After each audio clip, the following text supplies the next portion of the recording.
بسم اللہ الرحمن الرحیم۔ حضرت عائشہ صدیقہ رضی اللہ عنہا فرماتی ہیں کہ نبی صلی اللہ علیہ وآلہ وسلم سلام پھیرنے کے بعد نہیں بیٹھتے تھے مگر اتنی مقدار میں کہ جس میں درجہ ذیل تسبیح کہتے تھے، اللہم انت السلام و منک السلام تبارکت ذی الجلال والاکرام۔ صحیح مسلم حدیث نمبر 1335۔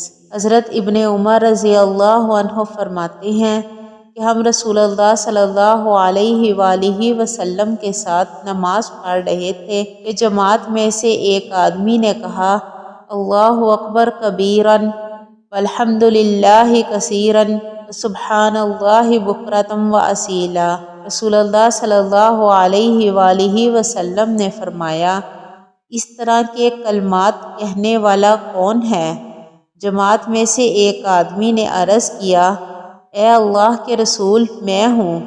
آپ صلی اللہ علیہ وآلہ وسلم نے فرمایا کہ مجھے تعجب ہوا کہ اس کے لیے آسمان کے دروازے کھولے گئے۔